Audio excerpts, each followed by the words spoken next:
Ya baik, Assalamualaikum warahmatullahi wabarakatuh. Kita kali ini bertemu dengan mata kuliah komunikasi pekerjaan sosial ya edisi suplemen dengan sub kajian komunikasi apresiatif. Oke. Ya kita bertemu dalam mata kuliah komunikasi pekerjaan sosial. Sekali lagi, semoga bahan ini bisa menjadi pelengkap ya, pelengkap dari rangkaian kita meningkatkan kualitas dan kapabilitas komunikasi kita sebagai calon pekerja sosial nantinya. Ya, kita ulang sedikit mengapa komunikasi ini begitu penting dan komunikasi ini perlu dipelajari atau ditingkatkan karena ternyata sebagian besar waktu kita sehari-hari digunakan untuk komunikasi. Maka kualitas komunikasi kita akan menentukan tingkat kesuksesan kita.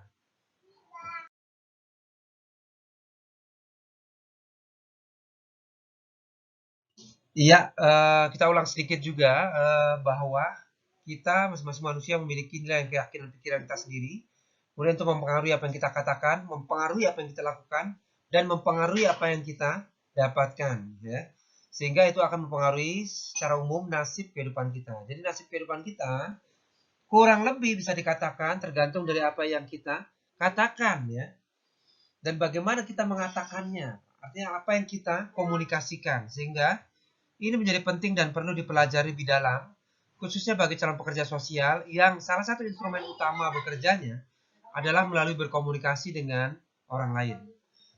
Ya, ada banyak sekali lahan pekerjaan sosial ya di berbagai bidang ya yang memerlukan keterampilan komunikasi. Ya, ya kita mulai masuk pelan-pelan ke materi kita bahwa secara umum dampak dari komunikasi kita kepada orang lain hanya ada dua atau dibagi dua, yaitu empowering dan disempowering. Empowering dan disempowering, menguatkan atau melemahkan ya. Menguatkan, memberdayakan atau justru menenggelamkan ya, memalukan orang lain atau membuat manusia tidak seperti manusia gitu ya. Jadi memanusiakan manusia atau sebaliknya ya, membuat manusia lain tidak seperti manusia. Jadi dampak dari komunikasi empowering atau disempowering. Oke, baik ini ya dia ya. Jadi melalui skill komunikasi yang terus-menerus dibangun ya, setidaknya kita bisa melakukan dua hal besar dalam pekerjaan sosial, yaitu uh, kuratif atau developing ya, mengobati atau mengembangkan.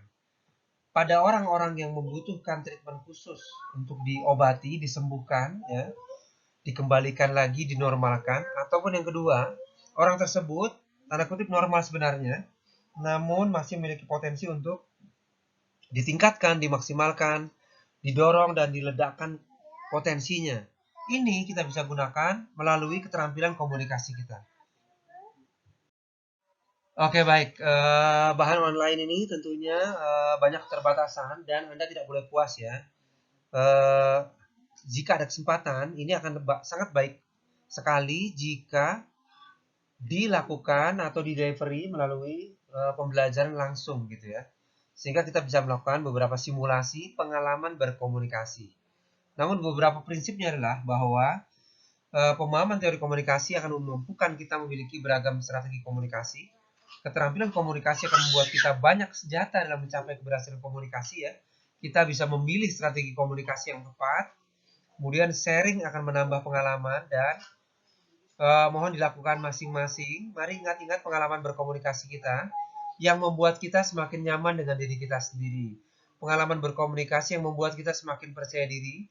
Pengalaman berkomunikasi di mana ya, di mana bentuk komunikasi orang lain atau apa yang disampaikan orang lain kemudian berdampak positif pada diri kita. Coba diingat-ingat ya. Dan kemudian dianalisa pada waktu itu bentuk komunikasi seperti apa, kata-kata yang diucapkan seperti apa, cara mengucapkan seperti apa, dan lain-lainnya ya. Nanti mungkin kita bisa berbagi lebih dalam kelompok kecil terkait sharing komunikasi ini. Ya, kita lanjutkan. Setiap manusia memiliki frame of thinking dan frame of values-nya masing-masing. Kerangka pikir dan kerangka nilainya masing-masing ya. Insya Allah nih akan ada satu sesi khusus untuk membahas ini ya, frame of thinking dan frame of values ya, yang mendasari manusia tersebut untuk bersikap dan berperilaku, termasuk di dalamnya berkomunikasi. Maka dampaknya nanti akan mendorong komunikator memilih kata atau kalimat yang lebih tepat, mempertimbangkan implikasi dari aktivitas komunikasinya, dan memampukan dia memberikan nuansa positif pada aktivitas komunikasi yang dilakukan. Ini tergantung pada frame of thinking dan frame of values yang dimiliki setiap individu ya. Baik, secara umum kita akan kembali lagi pada pendekatan dasar atau pendekatan besar dalam praktek kerja sosial ini, yaitu strength based ya. Pendekatan berbasis kekuatan ya, yang memandang segala sesuatunya berbasis potensi dan kekuatannya. Yaitu frame kita, di mana kita setiap mengamati sesuatu, setiap ada stimulus dari luar, setiap mengobservasi lingkungan kita fokus pada kekuatan orang tersebut ya, pada sisi potensinya, pada sisi hal-hal yang baiknya, pada sisi keunggulannya ya. Sehingga hal ini akan mempengaruhi cara kita berkomunikasi. Kita berkomunikasi didahului dengan apa yang kita pikirkan dan nilai-nilai yang kita pegang ya. Ketika ini dibawa pada pola pemikiran berbasis keunggulan, berbasis kekuatan, berbasis potensi, maka ini akan mempengaruhi apa yang kita ucapkan. Kita akan melihat orang lain punya potensi masing-masing. Kita akan melihat orang lain punya kekuatan masing-masing, ya. Dan ini akan mempengaruhi bagaimana kita berkomunikasi. Kita tidak berfokus pada kekurangan yang dialami orang lain, tidak melihat pada defisitnya, tidak melihat pada kejelekannya, tapi kita mulai berkomunikasi dengan mempertimbangkan bahwa setiap lawan bicara kita punya kekuatan, punya potensinya masing-masing. Oke, baik ya. Kita agak cepat. Jika Anda kurang memahami, nanti Anda bisa mengulang-ulangi video ini. Jadi ada dua pendekatan ya. Strength based dan problem based atau deficit based ya. Ini beberapa contoh komunikasi saja, beberapa contoh kalimat yang muncul dari pendekatan yang berbeda ya. Misalnya dalam konteks industri ya, seorang bisa mengatakan kita punya masalah nih di divisi produksi. Sebaiknya kita cari siapa di antara mereka yang harus dipecat ya, karena kita punya masalah dan masalahnya di divisi produksi. Maka kita harus cari sumber masalahnya sehingga kita tahu siapa yang harus dipecat dalam hal ini. Oke. Ini contoh pendekatan problem, pendekatan defisit ya. Lalu pada pendekatan strength base, contoh kalimat yang keluar bisa seperti ini. Kita punya banyak potensi dan pembelajaran di bagian produksi, oke. Ada sesuatu di bagian produksi itu oke. Namun, banyak juga nih pembelajaran atau bahkan lebih banyak pembelajaran yang bisa kita ambil dari bagian produksi ini. Berangkat dari apa yang telah mereka lakukan, ya. Berangkat dari apa yang selama ini mereka telah kerjakan, mari kita rancang sesuatu yang lebih bagus lagi. Berangkat dari best practice yang mereka telah lakukan, rasanya kita bisa menemukan sesuatu yang lebih baik lagi, sesuatu yang bisa ditingkatkan lagi, sesuatu yang bisa mengurangi permasalahan yang terjadi di bagian ini, ya. Jadi ada dua nih, ada perbedaan kan, ada perbedaan kalimat-kalimat yang diucapkan ketika orang frame of thinking-nya problem based, dan ada perbedaan ketika orang-orang tersebut frame of thinking-nya sudah strength based. Ya, maka dalam hal ini sebenarnya komunikasi apresiatif ya itu lahir ya dari dua hal besar. Yang pertama, perspektif atau pendekatan berbasis kekuatan. Yang kedua, aplikasi praktik coaching ya, aplikasi praktik coaching ya. Apa itu praktik coaching ya? Nanti kita akan dalami juga. Tapi kita bahas dulu, kita ingat-ingat dulu bahwa komunikasi apresiatif lahir dari dua pendekatan ini ya. Pendekatan berbasis kekuatan dan pendekatan praktek coaching. Oke.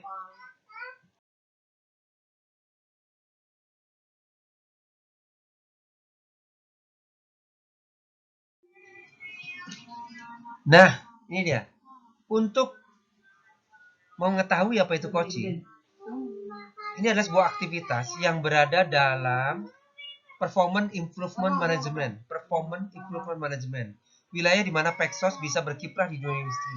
Pada pertemuan sebelumnya kita sudah bahas bahwa pekerja sosial ya bisa punya kiprah yang baik di bidang industri atau Pexos industri. Di antaranya training ya, edukasi training, kemudian consulting, mentoring, terapi untuk disorder, dan juga coaching activity ya, coaching activity. Jadi ini adalah praktek Pexos di wilayah industri yang kemudian hal-hal baik dari sini bisa kita serap ya, bisa kita adaptasikan dalam pola komunikasi Pexos sehari-hari ya. Kita ambil hal-hal terbaik dalam performance improvement management ini untuk kita intisarikan dan kita praktekkan dalam skop yang lebih luas lagi, yaitu pola komunikasi kita. Iya, kita lihat dulu beberapa definisi coaching. Inilah kunci pembuka seorang untuk memaksimalkan kinerjanya. Coaching lebih membantu seorang untuk belajar daripada mengajarinya. Jadi ini bukan bentuk teaching ya, bukan bentuk teaching yaitu mengajarkan, bukan bentuk instructing yaitu menginstruksikan seorang sesuatu, tapi lebih kepada aktivitas membantu seorang belajar daripada mengajarinya. Kenapa? Karena dia sudah punya potensi untuk berkembang. Karena setiap orang lahir sudah dengan potensi untuk tumbuh kembang yang optimal, gitu ya. Jadi ini wahana untuk membantu seorang belajar daripada mengajarinya. Apa ini? Inilah sebuah proses kolaborasi yang berfokus pada solusi, berorientasi pada hasil dan sistematis, di mana coach memfasilitasi peningkatan atas performa kerja, pengalaman hidup, pembelajaran diri, dan pertumbuhan pribadi dari coaching ya. Aktivitasnya disebut coaching activity, orang yang membantunya disebut coach, kemudian kliennya disebut coaching ya. Inilah proses kolaborasi ya, bukan proses atasan dan bawahan, bukan, sejajar proses kolaborasi yang berfokus pada solusi. Ini proses coaching. Maka komunikasi apresiatif tadi ya, selain berbasisnya pada perspektif kekuatan strength based approach yang sudah kita pelajari pada pertemuan sebelumnya, antara prinsip-prinsip 6 prinsip dari John Pauline, ini juga mengambil intisari dari praktek komunikasi yang dilakukan oleh aktivitas coaching ya, sehingga menjadi sebuah komunikasi apresiatif ya. Ada satu lagi sebenarnya, yaitu dari pendekatan apresiatif inquiry yang kita akan kupas di pertemuan selanjutnya ya, yaitu melalui komunikasi apresiatif yang sudah dipraktikkan nanti, kita akan mendorong iklim yang saling menguatkan dan memberdayakan lingkungan organisasi atau lingkungan interaksi sosial apapun. Lalu membangun iklim saling menghargai setiap pencapaian sekecil apapun ya. Karena setiap orang punya potensi, dia akan mampu melakukan atau menghasilkan pencapaian-pencapaian tersendiri. Maka dalam komunikasi yang dilakukan, kita menghargai pencapaian-pencapaian yang sudah diraih oleh individu-individu lawan bicara kita. Ya, maka ini ya, komunikasi apresiatif ini ya, ini adalah iklim komunikasi yang saling menguatkan, memberdayakan, dan bukan menjatuhkan ya. Misalnya ya, kita menghadapi karyawan atau rekan kerja yang sudah melakukan sebuah pekerjaan, kita bisa saja mengatakan pekerjaan ini sudah cukup baik gitu ya, namun untuk bagian yang ini bisa kita tingkatkan lagi nggak ya. Ya, ketika ada beberapa hal yang perlu ditingkatkan, kita tidak harus menjatuhkan orang tersebut. Kita hargai dulu seluruh pekerjaannya, kemudian pada bagian yang perlu ditingkatkan, kita fokuskan di sana. Pekerjaan ini sudah cukup baik, ya, artinya menghargai orang tersebut. Namun, untuk bagian yang ini bisa ditingkatkan lagi atau tidak ya, gitu ya. Maka proses ini sekaligus juga meningkatkan self efficacy ya.